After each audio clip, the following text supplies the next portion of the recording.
You rise early, Prince Condé. Well, I suppose one must, when one is having an affair with the Queen of France. I have a horse who's ill in the stable. I'm eager to check on his progress. But I do lose sleep these last few days. So do I. But I feel sorry for any one of us. Francis. Not a word on the subject of my wife. Not ever.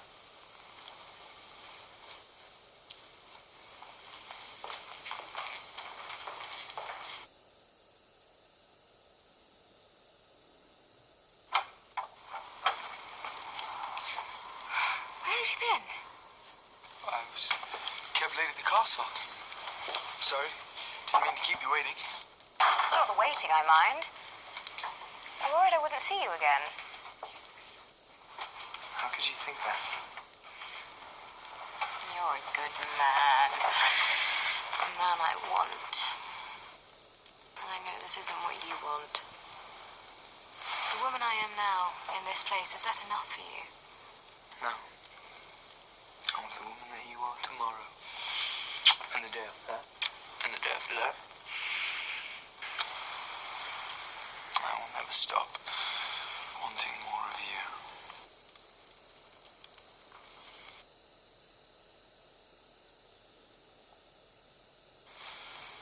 This fever burns.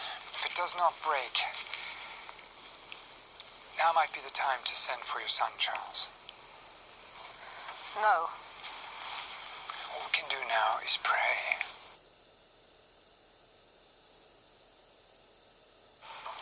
Tighter. Order my carriage. Ah, Mary.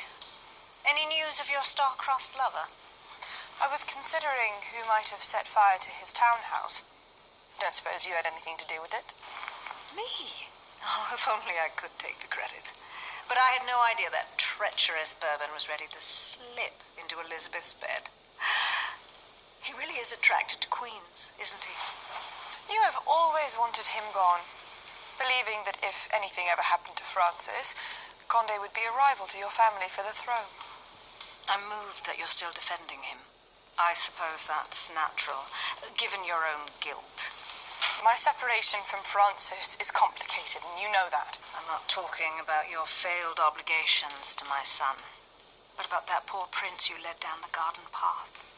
Do you know, I always suspected you encouraged him to declare himself a Protestant. And look how that turned out. The Vatican nearly executed him. And then there's this mad scheme to run off to Scotland. Promises of lovers, they're so easily made and so easily broken. Leaving the poor fellow, distrusted by his king, with a target on his back. Yes? I have made some bad choices when it comes to love. Tell me, have yours made you happy? We all know who you've been spending time with.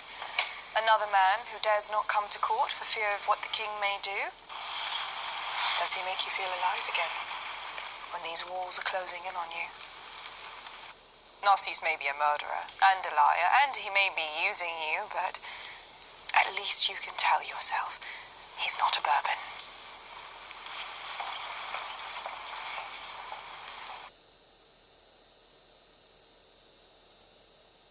I've begged Francis to spare Condé's life, but he's angry. He has reason to be. Well, perhaps Condé won't be found.